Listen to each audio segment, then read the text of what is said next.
Hello dear student, good evening to all of you. कैसे हैं आप सभी लोग? आई होप सभी लोग अच्छे होंगे।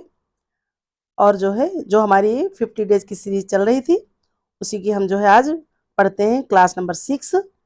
और ये जितने भी जो सीरीज के हमने क्वेश्चन बनाए हैं, आप इतना समझिए कि मतलब कहीं किसी पब्लिकेशन की बुक से या कहीं इससे मतलब हमने सीधे मतलब इकट्ठे नहीं लिए हैं। सारा जैसे मेरे पास जो भी मटेरियल है, मेरी जो अपनी खुद की बुक्स हैं, जो मेरी सेल्फ नोट्स है, हमने जो खुद ही बनाई हैं, उस नोट्स को मतलब हम डेली पढ़ते हैं या जैसे करके पूरा अपना पूरा एक कह दीजिए कि पूरा समझते हैं कि कहाँ कहाँ से प्रश्न बन सकते हैं, किन टॉपिक्स से बन सकते हैं। और जो प्रीवियस ईयर पेपर के जो क्वेश्चन है उनके जो चारों ऑप्शन होते हैं, उन ऑप्शन से हमने प्रश्न उठाए और उनके चारों ओर घूमते हुए इर्द गिर्द जो भी चीज़ें होती हैं उससे रिलेट करके हमने प्रश्न बनाए हैं। तो इसलिए ये सीरीज आपके लिए बहुत ही महत्वपूर्ण है। तो आप इससे जुड़िए और अपनी तैयारी को थोड़ा और मजबूत बनाइए। तो चलिए हम कंटिन्यू होते हैं अपनी क्लास की ओर। आज ये मेरी है 6 डेज की क्लास। तो आज की सीरीज का पहला प्रश्न है, आधिपत्य सिद्धांत का प्रतिपादन किस मनोवैज्ञानिक ने किया? हमारे ऑप्शन है ए फ्रायड, बी पियाजे, सी एडगर डेल, डी है जंग जंग नहीं होता है ये जुंग। तो ये इसका करेक्ट आंसर क्या हो जाएगा? हमारा option C Edgar Edgar Dale ने आधिपत्य सिद्धांत का प्रतिपादन किया। और ये एडगर डेल थे कौन? तो ये एक अमेरिकन शिक्षा शास्त्री थे। इन्होंने क्या किया, अनुभव का शंकु, ठीक है, अनुभव का इन्होंने शंकु सिद्धांत बन दिया है। तो इसमें इन्होंने क्या किया है, इन्होंने इसके 11 स्तर बताए हैं। ठीक है, कितने स्तर बताए हैं? तो 11 स्तर बताए हैं। और इसको 1945 में रिवाइज किया, पुनः 1969 में इसको रिवाइज करके फिर से बनाया। तो इस तरह से इन्होंने अपने पूरे शंकु में 11 स्तर बताया धीरे धीरे करके। तो ये फिर से एक बार रिवाइज कर लीजिए कि आधिपत्य का सिद्धांत किसने दिया? तो एडगर डेल ने दिया। अनुभव का शंकु किसने दिया? ये भी बहुत इंपॉर्टेंट है, इन्होंने भी एडगर डेल ने ही अनुभव का शंकु दिया। फ्रायड आप जानते ही हैं कि मनोविश्लेषणात्मक सिद्धांत के प्रतिपादक थे। पियाजे, जीन पियाजे जी ने कह लीजिए इन्होंने भी अपनी जितनी भी 4 जो हमारी अवस्थाएं बताई हैं, फिर युंग इन्होंने भी व्यक्तित्व का वर्गीकरण किया है। फिर देख लेते हैं नेक्स्ट क्वेश्चन हमारा है आज की सीरीज का कि संतुलित आहार में कार्बोहाइड्रेट का आदर्श प्रतिशत कितना है? ऑप्शन हमारे हैं 50%, 55%, फिर है 60%, फिर है 65%। तो करेक्ट आंसर हमारा क्या हो जाएगा? Option B 55%। और वैसे भी ये हम आंसर जैसे हम मान लीजिए ऐसे तो 55% है, लेकिन फिर भी जो भी आपके पास ऑप्शन होंगे उस अकॉर्डिंग देंगे, क्योंकि वैसे संतुलित आहार में 55% हो गया। और लेकिन अगर मान लीजिए भारतीय थाली में पूछ रहे हैं तो 60 से 65% तक की कार्बोहाइड्रेट उसमें शामिल किया जाता है। ये चीज़ आप बिल्कुल ध्यान रखिएगा। फिर देखिए हमारा नेक्स्ट क्वेश्चन है, राष्ट्रीय पोषण नीति भारत में कब लागू हुई? है ना, तो ये राष्ट्रीय पोषण नीति भारत में कब लागू हुई? तो ये हमारे ऑप्शन है 1990, फिर है 1993, फिर है 1995, फिर है 1998। तो इसका करेक्ट आंसर क्या हो जाएगा? Option A 1990। देखिए, लेकिन ये राष्ट्रीय पोषण नीति इसमें स्टार्ट हुई एनईपी, लेकिन 1993 में 1990 में भारत सरकार ने मंजूरी दे दी थी, लेकिन ये मार्च 2018 में कह सकते हैं हम कि मार्च 2018 में इसकी शुरुआत हुई। ठीक है, तो इसमें ये राष्ट्रीय पोषण नीति है, इसमें क्या होता है? तो इसमें कह सकते हैं कि जो स्तनपान कराने वाली महिलाएं हैं, गर्भवती महिलाएं हैं, बच्चे हैं, इन सबको देखभाल की जाती है। इन सब के लिए प्रत्येक तरह से लाभदायक चीज़ों की वितरण की जाती है, जो भी चीज़ें हैं उनको प्रदान की जाती हैं। और हमारा ये पोषण सप्ताह भी मनाया जाता है। तो ये कब से मनाया जाता है? तो ये हमारा 1 से 7 सितंबर कह सकते हैं हम, ये पोषण सप्ताह मनाया जाता है। फिर देखिए इसी के साथ देखते हैं नेक्स्ट प्रश्न, आहार में वसा की अत्यधिक मात्रा से कौन सा रोग बन सकता है? या फिर अत्यधिक मात्रा में जब हम वसा लेंगे तो कौन सा रोग बन सकता है। तो ऑप्शन हमारे हैं मधुमेह, फिर है उच्च रक्तचाप, फिर है हृदय रोग, फिर जो है नेक्स्ट हमारा लास्ट ऑप्शन है कुपोषण। तो देखिए ये है कुपोषण। तो इसको हम देख लेते हैं कि क्या हो जाएगा। तो वसा, देखिए जब वसा का अधिक सेवन होगा तो क्या होगा। ऑप्शन हमारा मधुमेह है, तो मधुमेह नहीं होगा क्योंकि मधुमेह क्या होता है, जब हमारे ब्लड में ग्लूकोज की मात्रा अधिक हो जाती है। और जब उच्च रक्तचाप होता है तो ये जब हम कह सकते हैं अत्यधिक मात्रा में सोडियम का इस्तेमाल होने लगता है तब होता है। और एक ये आपका है कुपोषण। तो ये तो जो है हमारी जब कह सकते हैं डाइट असंतुलित होती है, बहुत सी चीजें आहार में कमी होती है, कई चीजें उसमें कुपोषण की स्थिति देखने को मिलती है। तो बचता क्या है हमारे पास, सी, हृदय रोग। तो जो है ये हमारा करेक्ट आंसर क्या हो जाएगा, ऑप्शन सी, हृदय रोग। क्योंकि वसा में जब बहुत ज्यादा वसा हम ग्रहण करेंगे तो हमारी जो नसें उनमें जमने लगता है कोलेस्ट्रॉल के रूप में, जो बैड कोलेस्ट्रॉल है वो जमने लगता है नसों में, और धीरे धीरे क्या करता है ऑक्सीजन के परिवहन को थोड़ा अवरुद्ध कर देता है। जो हमारी नसें हैं उनमें जमने लगता है, उसकी परत मोटी होने लगती है। तो इस तरह से जब ब्लड सर्कुलेशन सही नहीं हो पाएगा, ऑक्सीजन का परिवहन सही नहीं हो पाएगा, तो फिर धीरे धीरे ये ब्लॉकेज की समस्या आती है और इस तरह से हृदय रोग होने की संभावना बढ़ जाती है। ये सारी चीजें आप ध्यान में रखिएगा। जो भी प्रश्न पढ़ा रहे हैं प्रश्न पे फोकस करिए, और उसके अलावा जो भी आगे पीछे हम ऑप्शन के बारे में बता रहे हैं उस पर भी विशेष ध्यान दीजिए। फिर इसके बाद देखिए नेक्स्ट क्वेश्चन है, प्रोटीन ऊर्जा कुपोषण पीईएम का मुख्य लक्षण कौन सा है। पीईएम का मतलब प्रोटीन एनर्जी माल न्यूट्रिशन, ठीक है। तो इसका क्या हो जाएगा, ऑप्शन हमारे ए है मोटापा, बी है सूजन, सी है कंकाल जैसा शरीर, डी है रक्तल्पता। तो करेक्ट आंसर हमारा क्या हो जाएगा, ऑप्शन सी, कंकाल जैसा शरीर। क्योंकि देखिए जब कुपोषण हो जाता है तो इसमें मोटापा तो होना नहीं है, सूजन भी नहीं होगा, रक्तल्पता तो जो है सिर्फ क्या होता है, रक्त एनीमिया है ये लौ की कमी से हो सकता है। तो क्या हो जाएगा आंसर सी। क्योंकि इसमें क्या होता है, मतलब वो कह सकते हैं क्वाशियोरकर और माइरस्मा जैसे रोग देखने को मिल जाते हैं, और जो है बच्चे का शरीर बिल्कुल सूख कर काटा हो जाता है। फिर देखिए नेक्स्ट क्वेश्चन है, स्वस्थ मानव के रक्त में हीमोग्लोबिन का स्तर कितना होना चाहिए। ऑप्शन ए है 10 से 12 ग्राम प्रति डीएल, फिर है 12 से 14 ग्राम प्रति डीएल, फिर सी है 14 से 16 ग्राम डीएल, फिर डी है ऑप्शन हमारा 16 से 18 ग्राम डीएल। तो करेक्ट आंसर क्या हो जाएगा हमारा, ऑप्शन बी, 12 से 14 ग्राम प्रति डीएल। ये जो है हमारे जो ब्लड है हमारा उसमें हीमोग्लोबिन का स्तर होना चाहिए। फिर देखिए हमारा अगला प्रश्न, विटामिन बी 12 की कमी से कौन सा रोग होता है। हमारे ऑप्शन है रिकेट्स, बी है एनीमिया, सी है स्कर्वी, डी है नाइट ब्लाइंडनेस। तो करेक्ट आंसर हमारा क्या हो जाएगा, ऑप्शन बी, एनीमिया। क्योंकि जो है विटामिन बी 12 से हमारी जो है ये जो है लौह या कह सकते हैं आयरन की कमी को दर्शाता है, और बी 12 की कमी से परनीसियस एनीमिया होती है। और रहा रिक्टस, तो ये क्या होता है, ये विटामिन डी की कमी से हो जाता है। और स्कर्वी होता है विटामिन सी की कमी से। नाइट ब्लाइंडनेस यानी कि कह सकते हैं रतौंधी, ये होता है विटामिन ए की कमी से, ठीक है। तो जो है एनीमिया हमारा करेक्ट आंसर हो जाएगा। फिर देख लेते हैं नेक्स्ट प्रश्न, अर्थशास्त्र में अवसर लागत का मुख्य सिद्धांत क्या है। ऑप्शन देख लेते हैं, उत्पाद, बी है खपत, सी है त्याग, डी है निवेश। तो करेक्ट आंसर क्या हो जाएगा हमारा, ऑप्शन सी, त्याग, है ना। ये हमारा आंसर हो जाएगा।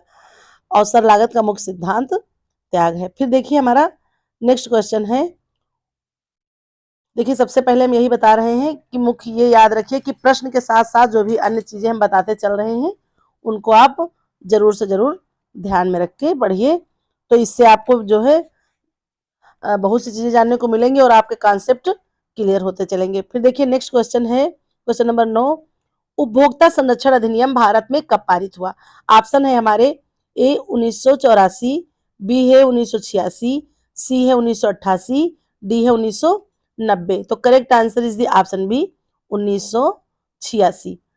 तो ये जो है हमारा कह सकते हैं कि उपभोक्ता संरक्षण अधिनियम 1986 में बना, और ये जो है कब लागू हुआ था, तो ये हमारा हुआ था 24 दिसंबर को ये हमारा लागू हुआ था, बस अभी आने ही वाला है। आज 1 दिसंबर है और आज क्या है ये आप लोग जरूर हमें बताइए, कमेंट बॉक्स में बताइएगा कि आज कौन सा दिवस है। और जो है 24 दिसंबर सन 1986 को उपभोक्ता संरक्षण नियम अधिनियम लागू हुआ था। तभी से हम क्या मनाते चले आ रहे हैं, राष्ट्रीय उपभोक्ता दिवस को हम जो है कब मनाते हैं, तो ये 24 दिसंबर को मनाते हैं। और ये जो हमारा विश्व उपभोक्ता दिवस है तो ये कब मनाया जाता है, तो ये मनाया जाता है हमारा 15 मार्च को। ठीक है, ये हमारा 15 मार्च को मनाया जाता है। अमेरिका के राष्ट्रपति ने एक विधेयक पारित किया था 15 मार्च 1962 को। तब से ये जो है विश्व उपभोक्ता दिवस मनाया जाता है। और राष्ट्रीय उपभोक्ता दिवस कब मनाया जाता है, तो ये 24 दिसंबर को मनाया जाता है। तो हमारा करेक्ट आंसर क्या हो जाएगा, ऑप्शन बी 1986। 1986 को उपभोक्ता संरक्षण अधिनियम मनाया जाता है। और आप जानते ही हैं कि जो है ये हमारे उपभोक्ता संरक्षण अधिनियम मनाया जाता है। और क्या कह सकते हैं कि उपभोक्ता के अधिकार आपको पता होंगे कि कौन से अधिकार हैं। हमारे 4 प्रमुख अधिकार हैं, सूचना का अधिकार, चयन का अधिकार, सुनवाई का अधिकार, सुरक्षा का अधिकार, है ना। ये हमारे 4 प्रमुख नियम हैं। और कुछ अन्य नियम है, 4 अन्य नियम है, क्षतिपूर्ति का अधिकार, बुनियादी अधिकार, स्वच्छ वातावरण का अधिकार, उपभोक्ता शिक्षा का अधिकार। तो ये हमारे 4 कह सकते हैं अन्य अधिकार हैं। और 4 मुख्य अधिकार हमने आपको बताया, अभी फिर से देख लीजिए, सूचना का अधिकार, चयन का अधिकार, सुनवाई का अधिकार और सुरक्षा का अधिकार। ये हमारे उपभोक्ता के 4 प्रमुख नियम हैं। और 4 अन्य जो है उपभोक्ता के कर्तव्य भी आपको पता होने चाहिए कि उपभोक्ता संगठन, जागरूकता, उपभोक्ता का चुनाव, शिकायत के लिए आवाज उठाना, सक्रिय होना, सुनवाई, सूचना प्रत्याय, ये सारी चीजें कह सकते हैं कि ये हमारे उपभोक्ता के कर्तव्य। भाई हमें अपने अधिकार पता होने चाहिए तो कर्तव्य भी पता होने चाहिए। ठीक है, तो इस तरह से हमने जो है उपभोक्ता संरक्षण अधिनियम से कई चीजें आपको बताई, तो इसको आप ध्यान रखिएगा। 24 दिसंबर सन 1986 कह सकते हैं राष्ट्रीय उपभोक्ता दिवस, 15 मार्च अंतरराष्ट्रीय उपभोक्ता दिवस। तो उपभोक्ता संरक्षण अधिनियम कब पारित हुआ, 1986। फिर देख लेते हैं अगला प्रश्न, कार्य कुशलता बढ़ाने के लिए कौन सी प्रबंधन तकनीक उपयोगी है। ऑप्शन हमारे हैं समय प्रबंधन, बी है लागत नियंत्रण, सी है गुणवत्ता प्रबंधन, डी है संसाधन योजना। तो करेक्ट आंसर हमारा क्या हो जाएगा, ऑप्शन ए, ये हो जाएगा हमारा समय प्रबंधन। कुशल जो भी हम कार्य करते हैं उसकी कार्य कुशलता बढ़ाने के लिए कौन सी प्रबंधन तकनीक उपयोगी है, तो समय प्रबंधन। भाई सीधी बात है, जब हम क्या करेंगे, जब हम टाइम मैनेजमेंट करेंगे अपना, तब हम अच्छे से हर कार्य कर पाएंगे। तो आप जानते ही हैं कि टाइम मैनेजमेंट में आपको क्या क्या पढ़ना होता है ना। तो आपको जो है उसमें टाइम मैनेजमेंट के साथ हम जो है हर चीज करेंगे तो अपना हम अच्छे से कार्य कर पाएंगे, कार्य कुशलता भी बढ़ेगी और हमारे कार्य भी जो है सही ढंग से हो जाएंगे, है ना। और आपने ये पढ़ा ही होगा बिल्कुल अच्छे से कि जो है कौन कौन से जो है टाइम मैनेजमेंट के लिए हमें क्या क्या करना पड़ता है, क्या सारी चीजें होती हैं। ये आप लोग जो है जैसे हमने इसमें ये प्रश्न डाल दिया कार्य कुशलता बढ़ाने के लिए समय प्रबंधन, तो आप इसको ध्यान में रखिए और अपनी समय प्रबंधन या समय व्यवस्थापन से हर चीज पढ़ लीजिए। ये चीज ध्यान रखनी कि प्रश्न जैसे बन रहा है तो किस टॉपिक से बन रहा है प्रश्न, तो उस टॉपिक को आपको क्लियर करना है। इंपॉर्टेंट टॉपिक हमने रख दिए हैं, जैसे उपभोक्ता संरक्षण अधिनियम हमने रख दिया, तो उपभोक्ता संरक्षण अधिनियम से आपके प्रश्न आपको पढ़ना है, वो टॉपिक क्लियर होना चाहिए, है ना। और फिर जैसे हमने इस पे टाइम मैनेजमेंट रख दिया तो टाइम मैनेजमेंट से आपका टॉपिक क्लियर होना चाहिए। इस तरह से आप जब पढ़ेंगे एक एक टॉपिक ध्यान देंगे तो फिर कहीं ना कहीं कुछ आपका छूटेगा नहीं, तो इस तरह से आप अच्छे से अपनी तैयारी कर पाएंगे। ठीक है, फिर चलिए इसी के साथ हम देखते हैं अगला प्रश्न, रिसाइकलिंग प्रक्रिया में कौन सा प्राथमिक कदम शामिल है। तो रिसाइकलिंग प्रक्रिया में कौन सा कदम शामिल है, कदम ऑप्शन हमारे हैं संग्रहण, बी है पृथक्करण, सी है पुनः उत्पादन, डी है परिवहन। तो हमारा करेक्ट आंसर क्या हो जाएगा, ऑप्शन बी पुनः उत्पादन। रिसाइकलिंग में आपने देखा होगा 3R होते हैं, है ना, 3R होते हैं, रिसाइकिल, रिड्यूस, ऐसे करके 3R होते हैं उन्हें हमको। तो इसमें प्राथमिक कदम कौन सा है कि पुनः उत्पादन, हम किसी भी चीज को रिसाइकिल करके रिसाइकिल पूरा जो है पुनः उत्पादन कर लेंगे। फिर देखिए अगला प्रश्न है, आधुनिक वस्त्र रंगाई में कौन सी तकनीक प्रयोग होती है। तो ऑप्शन हमारे हैं टाई एंड डाई, फिर है स्क्रीन प्रिंटिंग, सी है बैटिक प्रिंटिंग, डी है डिजिटल प्रिंटिंग। तो करेक्ट आंसर क्या हो जाएगा? Option D, digital printing. क्योंकि आधुनिक वस्त्र रंगाई में हम डिजिटल प्रिंटिंग का प्रयोग करते हैं। इससे जो है मशीनों के द्वारा हम करते हैं और एक साथ बहुत से ज्यादा वस्त्रों पर कर लेते हैं। फिर देखिए ऑप्शन है, अगला प्रश्न है, कपास के रेशे का मुख्य घटक कौन सा है? ऑप्शन हमारे हैं लिग्निन, बी है सेल्यूलोज, सी है प्रोटीन, डी है एल्बुमिन। तो देखिए हमारा करेक्ट आंसर क्या हो जाएगा? Option B, cellulose. देखिए इसमें लगभग 90 से हमारा कितना 91% तक की सेल्यूलोज कपास में पाया जाता है। प्रोटीन तो आप जानते हैं कि जितने भी जानवर जगत के हैं, जैसे कि हमारा ऊन हो गया, रेशम हो गया, उसमें पाया जाता है। और रहा एल्बुमिन, तो ये जो है ये भी जो है प्रोटीन जगत के रेशों में मिलता है। फिर देखिए अगला प्रश्न है, कपड़ों का संकोचन रोकने के लिए कौन सा उपचार किया जाता है? संकोचन मतलब कह सकते हैं आपस में सिकुड़ना या जो है और मटमैलापन, ये सारी चीजें हैं। तो इसके लिए क्या किया जाता है? उपचार समझ लीजिए। देखिए भाषा को समझने की कोशिश करिएगा। तो इसमें क्या होता है? स्टोन वॉशिंग, फिर बी है मर्सराइजिंग वॉशिंग, फिर अगला है, फिर जो है नेक्स्ट ऑप्शन है कैलेंडरिंग, डी है साइजिंग, सिंजिंग कह सकते हैं इसको। तो हमारा करेक्ट आंसर क्या हो जाएगा? ऑप्शन बी, मर्सराइजिंग, है ना। मर्सराइजिंग प्रक्रिया के द्वारा हम कपड़ों के संकुचन को रोकते हैं। फिर देखिए नेक्स्ट क्वेश्चन हम देख लेते हैं। अपना अगला क्वेश्चन हमारा क्या है? भोजन का पाचन कहाँ से प्रारंभ होता है? तो ऑप्शन हमारे हैं अमाशय, ग्रसनी, मुख गुहा, छोटी आंत। तो देखिए ये भोजन का पाचन कहाँ से प्रारंभ होता है? ऑप्शन हम देख लिए हैं, अमाशय, ग्रसनी, मुख गुहा, छोटी आंत। तो करेक्ट आंसर क्या हो जाएगा? ऑप्शन सी, मुख गुहा। तो देखिए भोजन का जो है पाचन कहाँ से प्रारंभ होता है? तो वो मुख से शुरू हो जाता है। पाचन तंत्र का सबसे, देखिए यहाँ पर है कि सबसे लंबा भाग क्या होगा? तो सबसे लंबा भाग पाचन का क्या हो जाएगा? तो होता है आहार नाल। ठीक है। और ये जो है मुख गुहा से शुरू होकर के भोजन का पचता है, और ये आहार नाल हमारा मुख गुहा से लेकर कह सकते हैं गुदा द्वार तक या मल द्वार तक आहार नाल होता है। लगभग इसकी लंबाई कितनी होती है? तो लगभग ये जो है आप कह सकते हैं 32 फीट इसकी लंबाई होती है। अगर मीटर में हम देख लेते हैं तो 9 से 10 मीटर तक इसकी लंबाई होती है। इसको जैव रासायनिक प्रयोग के द्वारा भी हम समझ सकते हैं। ठीक है। तो ये जो है मुख गुहा हम बता दिया कि यहाँ से प्रारंभ होता है, और हमने आहार नाल को आपको बता ही दिया। तो पाचक अंग हमारे कौन कौन से हैं? मुख गुहा, ग्रसनी, ग्रास नली, अमाशय, है ना। अमाशय में भोजन 4-5 घंटे तक रुकता है। फिर है छोटी आंत, आहार नाल का सबसे लंबा भाग। फिर है बड़ी आंत, है ना। भोजन मुख गुहा से शुरू होता है, मुख गुहा से फिर अमाशय, अमाशय से छोटी आंत, छोटी आंत से बड़ी आंत। इस तरह से आप समझ सकते हैं ना कि ये क्या होता है। आप जब भोजन आपका है, ये भोजन शुरू होता है मुख गुहा, मुख गुहा से पहुंच करके आपका जब मुख गुहा से पहुंचेगा भोजन, फिर मुख गुहा के बाद जो है ये जाएगा आपका अमाशय में। अमाशय से फिर जाता है भोजन छोटी आंत, है ना। फिर छोटी आंत से कहाँ पर पहुंचता है? ये छोटी आंत के बाद पहुंचता है बड़ी आंत, फिर बड़ी आंत से पहुंचेगा, इसको हम रेक्टम भी कह सकते हैं। फिर इसके बाद मल द्वार, फिर जो है आपका भोजन निष्कासित हो जाता है। इस तरह से ये हमारी पाचक अंग है।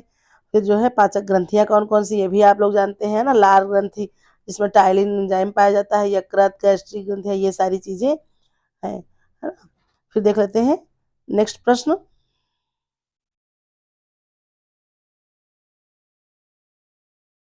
फाइबर युक्त आहार किस प्रक्रिया को बढ़ावा देता है? ऑप्शन देख लेते हैं, पोषण, अवशोषण को, फिर बी है पाचन, सी है मल त्याग, डी है ऊर्जा उत्पादन। तो करेक्ट आंसर क्या हो जाएगा? ऑप्शन सी हमारा हो जाएगा मल त्याग, है ना। ये मल त्याग, और ये क्यों? क्योंकि जो है क्या करता है, जो फाइबर युक्त आहार, तो इसमें रेशे होते हैं, और ये जो रेशे होते हैं तो ये हमारी क्या करते हैं? आंतों के क्रमांकन को बढ़ा देते हैं। इनसे हमें कोई मतलब एनर्जी नहीं मिलती है, लेकिन ये हमारी जो है पाचन शक्ति को बढ़ाते हैं और आंतों के क्रमांकन को बढ़ा देते हैं, तो जिससे मल त्याग की प्रक्रिया को बढ़ावा मिलता है। फिर देख लेते हैं अगला प्रश्न हमारा है, साबुन निर्माण के लिए किस तेल का उपयोग होता है? ऑप्शन देख लीजिए, नारियल का तेल, ताड़ का तेल, जैतून का तेल, सोयाबीन का तेल।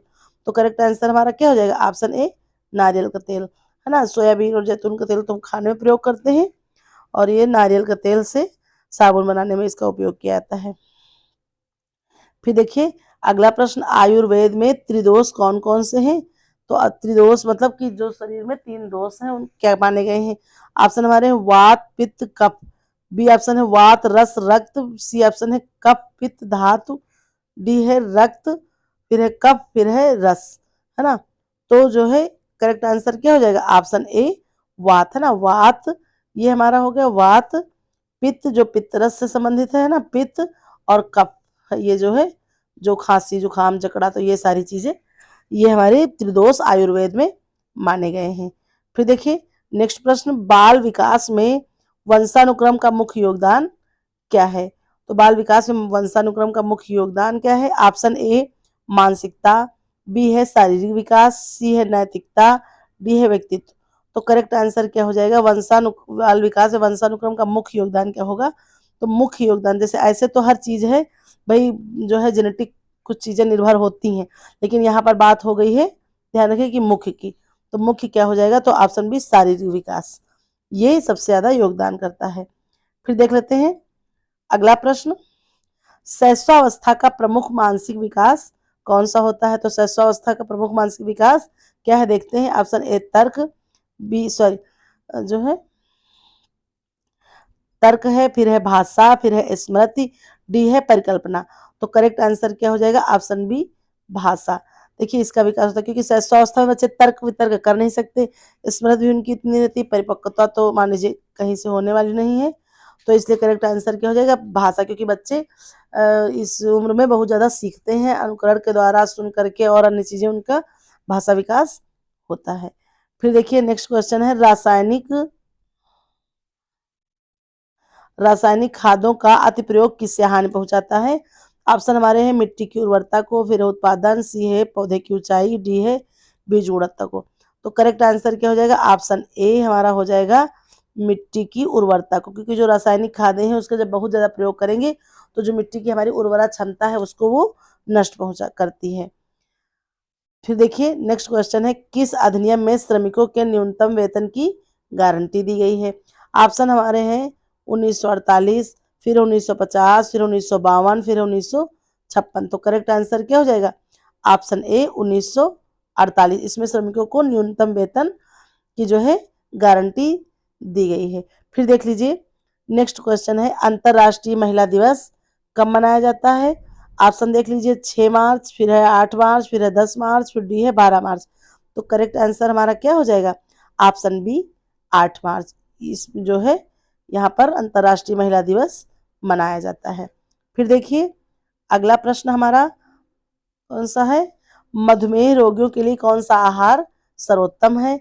ऑप्शन ए वसा युक्त, फिर है प्रोटीन युक्त, सी है फाइबर युक्त, डी है कार्बोहाइड्रेट्स युक्त। तो देखिए करेक्ट आंसर इसका हमारा हो जाएगा ऑप्शन सी फाइबर युक्त, क्योंकि जो मधुमेह रोगी हैं उनको फाइबर युक्त, क्योंकि अगर ज्यादा वसा होगी वो भी नुकसानदायक हो जाएगा। प्रोटीन से जो है कह सकते हैं अमीनो एसिड्स होते हैं, तो इससे जो है ये भी उनके लिए अधिकता बहुत ज्यादा नुकसानदायक हो सकती है, और कार्बोहाइड्रेट अधिकता हर चीज की नुकसानदायक है, फाइबर युक्त भोजन उनके लिए सर्वोत्तम माना जाएगा। फिर देखिए ये तो करेक्ट आंसर हो जाएगा ऑप्शन सी। फिर नेक्स्ट क्वेश्चन है, पारिवारिक बजट में बचत के लिए प्रमुख कारक क्या है? ऑप्शन ए योजना, बी आय, सी व्यय, डी बचत। तो करेक्ट आंसर क्या हो जाएगा? ऑप्शन ए योजना बनाना, है ना। पारिवारिक बजट में बचत का प्रमुख कारण क्या है? योजना, कारक सॉरी कारण नहीं कारक। तो हम जब योजना बनाएंगे तो हम उसमें बजट में अपने बचत को शामिल करेंगे। देखिए और ये बजट का नियम किसने दिया है? तो जो है जर्मन शिक्षा शास्त्री थे, अर्थशास्त्री एंजिल ने जो है इनको दिया, लेकिन इनको इसका अपवाद आया, विरोध किया गया, क्योंकि इन्होंने क्या किया था, बचत का कहीं प्रावधान नहीं रखा था, जो कि बहुत आवश्यक है। तो जब हम योजना बनाएंगे तो उसमें अपनी हम बचत को रखेंगे। फिर देखिए अगला प्रश्न हमारा है, आयोडीन की कमी से कौन सा रोग होता है? ऑप्शन ए गोइटर, बी है रिक्टस, सी एनीमिया, डी है डिप्थीरिया। तो करेक्ट आंसर हमारा क्या हो जाएगा? ऑप्शन ए गोइटर, जिसको जो है हम क्या कहते हैं, घेंघा रोग भी कहते हैं, और ये आयोडीन की कमी से होता है। और जो एनीमिया है तो ये एनीमिया आप जानते ही हैं कि आयरन की कमी से होता है, विटामिन B12 की कमी से भी हो जाता है और B9 की कमी से भी होता है, रिक्टेस विटामिन D की कमी से होता है। फिर देखिए अगला प्रश्न है, पोषण में उपयोगी वसा का प्रकार कौन सा है? Option A trans fat, B है सेचुरेटेड फैट, सी है मोनो सेचुरेटेड फैट, डी है हाइड्रोनी कृत फैट। तो करेक्ट आंसर क्या हो जाएगा? Option C mono saturated fat, है ना। ये जो है हमारी वसा में, सॉरी हमारे पोषण में उपयोगी है, उपयोगी वसा है। मोनोसेचुरेटेड फैट उपयोगी है ओमेगा 3, और इसमें जैसे कि सोयाबीन का तेल हो गया, मछली हो गया, ये सारी चीजें जो जमती नहीं है और जो है हमारी भोजन के लिए फायदेमंद है। यहाँ से देखिए एक प्रश्न हमको और याद आ रहा है कि हमारे शरीर के लिए कौन सा कोलेस्ट्रॉल अच्छा होता है? HDL, है ना, कि VLDL। तो ये हमारे लिए क्या हो जाएगा? HDL गुड कोलेस्ट्रॉल माना जाता है, VLDL जो है ये बैड कोलेस्ट्रॉल माना जाता है हमारे लिए। फिर देखिए अगला प्रश्न है, उत्पादन की किस प्रक्रिया में अधिक ऊर्जा खपत होती है? ऑप्शन ए है कटाई, बी है प्रसंस्करण, सी है पैकेजिंग, डी है परिवहन। तो correct answer is the option B, प्रसंस्करण, है ना। प्रसंस्करण, उत्पादन की इस जो है प्रसंस्करण प्रक्रिया में अधिक ऊर्जा खपत होती है। फिर देखिए नेक्स्ट क्वेश्चन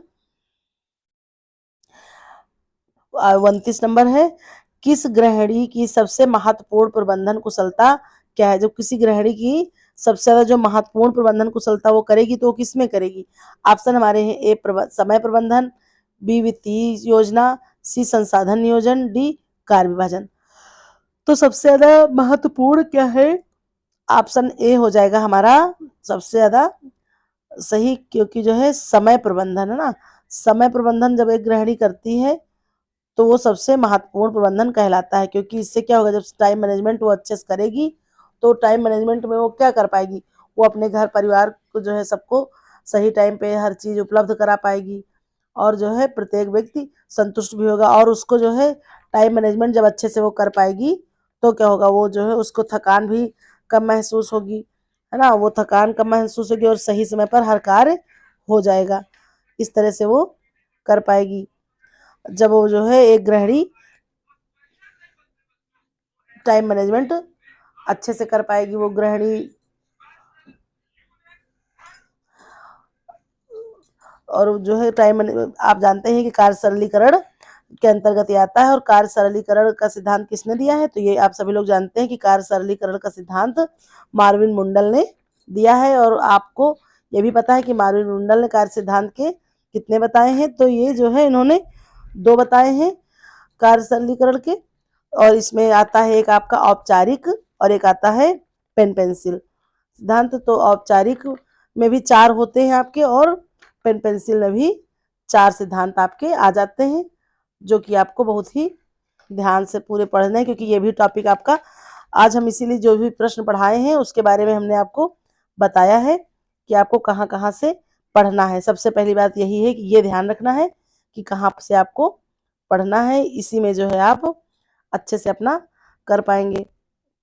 और देखिए फिर जो है ये भी जान लीजिए कि अगली बार 2021 में जो है 2021 टीजीटी में भी आया था, एक क्वेश्चन था कि टाइम, कहिए कि 1 मिनट का कितना सेकंड होता है ना, समय मापक इकाई कितनी है? तो TMU, है ना, टाइम मैनेजमेंट यूनिट, ये हो जाती है 1 TMU बराबर क्या होता है? 1 TMU बराबर होता है, आप कह सकते हैं 0.00060 मिनट होता है एक। फिर जो है सेकंड का जो है घंटे का भी हम नाप लेते हैं, इस तरह से 1 सेकंड का भी मापते हैं, ये सारी चीजें आती हैं। तो ये पूरा जो है आपको पढ़ना है। मार्विन मुंडल ने कितने दिए हैं कार्य सरलीकरण के? 5 दिए हैं, और 5 परिवर्तन बताए हैं, ये सारी चीजें आपको पढ़नी है।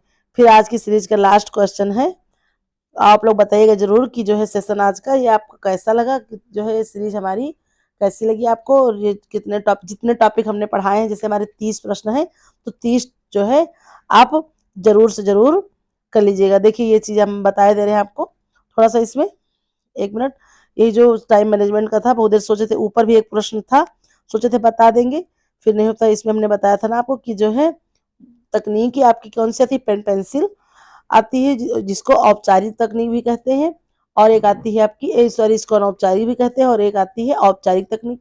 औपचारिक में भी आपके 4 हैं, कौन कौन से, माइक्रो मोशन है ना, मेमो मोशन, साइक्लोग्राफ, स्टॉप वॉच। और जो आपकी पेन पेंसिल या अनौपचारिक तकनीक आती है इसमें भी 4 होते हैं, process chart, operation chart, multiman chart, pathway chart, है ना। ये सारी चीजें आपको ध्यान रखना है। और स्टॉप वॉच समय को प्राथमिकता, और जो है इसमें क्या होता है, स्टॉप वॉच में मतलब छोटी छोटी इतनी चीजें नापी जाती हैं कि आप ये जान लीजिए कि 1 सेकंड को भी से भी छोटा भाग आप नाप सकते हैं। ये सारी चीजें हैं। फिर देखिए लास्ट सीरीज का जो है लास्ट प्रश्न है, बाल विकास में खिलौनों का कौन सा पहलू महत्वपूर्ण है।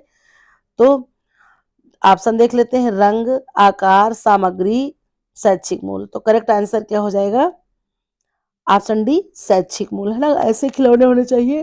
देखिए रंग, आकार ये चीजें नहीं मायने रखती हैं, शैक्षिक मूल्य उसका जैसे मान लीजिए हम कोई ऐसी डाइस दे रहे हैं, ऐसी चीज दे रहे हैं जिससे बच्चे को मतलब वो खेल खेल में कुछ चीजें क्या करेगा, खेल खेल में वो सीखेगा उससे। तो इस जो है शैक्षिक मूल्य सबसे ज्यादा महत्वपूर्ण वैल्यू है खिलौने का। ठीक है, फिर जो है इसी के साथ मिलते हैं अपने, अब हम मिलेंगे नेक्स्ट वीडियो में, है ना। ये था आज जो है हमारे आज आपके 30 क्वेश्चन। फिर अब जो है मिलते हैं नेक्स्ट वीडियो में, और अगली सीरीज जो हम बनाएंगे तो फिर इसी तरह से 30 टॉपिक लेकर आएंगे कि आपको उन 30 टॉपिक जैसे हमने आज बना दिया तो 30 टॉपिक से 30 प्रश्न थे, इनको आप टॉपिक्स लिख लीजिए, इन टॉपिक्स को थोड़ा सा आल्ट पलट लीजिए, क्योंकि पता है सभी मतलब भर का विद्वान है, सब लोगों का कोर्स कवर हो चुका है, लगभग लगभग सब लोग पढ़ चुके हैं, सिर्फ सिर्फ सिर्फ रिवीजन बचा है। तो मतलब मेरी सीरीज चलाने का मतलब सिर्फ यही था। हमने सोचा इस तरह से आप लोगों की स्टडी अच्छी होगी, जैसे हम 30 प्रश्न पढ़ाएंगे तो 30 प्रश्न के आप सिर्फ एक एक लाइन आप अगर कहेंगे तो 50-50 भी कर सकते हैं, लेकिन ये 50 डेज सीरीज कंटिन्यू चलेगी तो चलेगी, हर हाल में चलेगी, जो है कोई विशेष ज्यादा दिक्कत ना आई तो इसमें करना ये है आप लोगों को, देखिए अपना 100% हम दे रहे हैं, बाकी आपको जो है भाई अगर कुछ पाना है तो कुछ खोना भी पड़ेगा, तो आप भी अपना 100% दीजिए। तो करना इतना है आपको कि जितने भाई आप जितना पढ़िए, कहीं से पढ़िए, आपके नोट्स पढ़िए, कुछ पढ़िए, सिर्फ मेरी सीरीज को आप इतना ध्यान रखिए कि आप उसके लिए 1-1.5 घंटा निकालिए। ये मेरी जो है सबसे रिक्वेस्ट है, सिर्फ 300 टॉपिक मेरे आप नोट कर लीजिए, फिर उसके बाद अपने नोट्स उठाइए, किताब उठाइए, शॉर्ट्स नोट्स जहां भी आपने बनाया हो वहां से, जैसे हमने बता दिया कि अनुभव का शंकु या ड्रिल ने दिया, या जैसे हमने बता दिया कार्बोहाइड्रेट्स जो है कितने प्रतिशत है, या मेरा क्वेश्चन था टाइम मैनेजमेंट से, या मेरा क्वेश्चन जैसे था आहार नाल से। तो इस तरह से जितने मेरे टॉपिक हैं उन टॉपिक्स को आप एक बार पन्ना मतलब अपना लटिए पलटिए उसको देखिए, सिर्फ मेरा उद्देश्य यही है, बाकी और कोई उद्देश्य मेरा नहीं है। तो इस तरह से आप रिवीजन करेंगे तो फिर जो है आपको जरूर जरूर अपनी परीक्षा में सफलता हासिल होगी। ठीक है, फिर इसी के साथ हम अब मिलते हैं अपने नेक्स्ट वीडियो में, और जरूर जरूर कमेंट करिएगा कि आपको कैसा लगा, और समय निकाल करके आप जरूर से जरूर इसको पढ़िए। इतना आज वादा करिए आप हमारे साथ, बिल्कुल हमसे वादा करिए कि ये टॉपिक हम जरूर पढ़ेंगे चाहे जैसे पढ़ें। फिर मिलते हैं नेक्स्ट वीडियो में। Thank you for watching.